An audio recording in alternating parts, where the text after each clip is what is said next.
আজ আমরা দুজনে রেডি হয়ে গিয়েছি। আমরা আজ বেরোবেরি করতে যাচ্ছি। কোথায় যাচ্ছি সেটা আমি তোমাদের পরে বলবো। এই যে স্কুটি নিয়ে যাব, দুটো স্কুটি আছে। আমরা 4 জন যাচ্ছি, আমি, আমার হাজবেন্ড, আমার দেওর আর আমার বড় যা। বাড়ির গলি ছেড়ে এবার আমরা মেন রোডে উঠছি।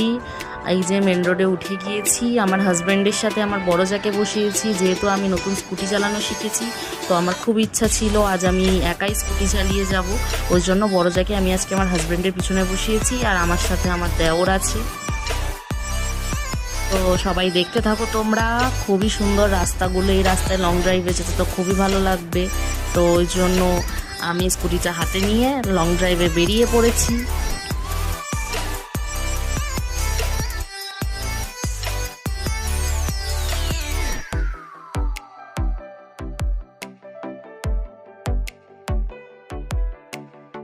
ফাইনালি আমরা কাছাকাছি চলে এসেছি। আমরা যাব ওই পাহাড়ের ওপর ওই মন্দিরটাতে।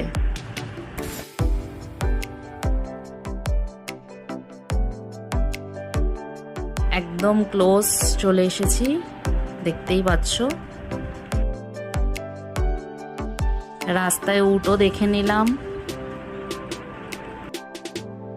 পৌঁছে গিয়েছি। তো পাশে দেখলাম একটা পার্কও রয়েছে, তো ভাবলাম পার্ক থেকে ঘুরে তারপরে আমরা মন্দিরে যাব। কপালটা খারাপ, গেটটা বন্ধ, কিন্তু আমরা তো ছাড়ার পাত্র নই, তো আমরা চলে পড়লাম এই রাস্তা দিয়ে।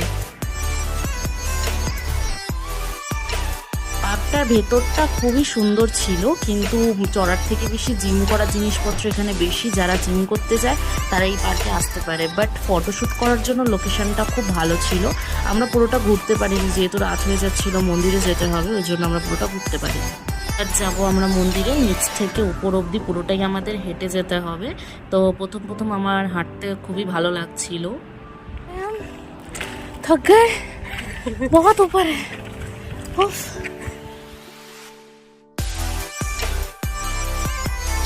আর পারছিলাম না, ওই জন্য বসে একটু রেস্ট নিয়ে নিলাম। ওপর থেকে নিচের লোকেশনটা খুবই সুন্দর লাগছিল দেখতে।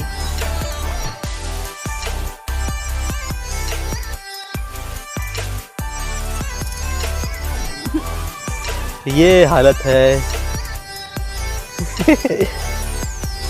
ये हालत है।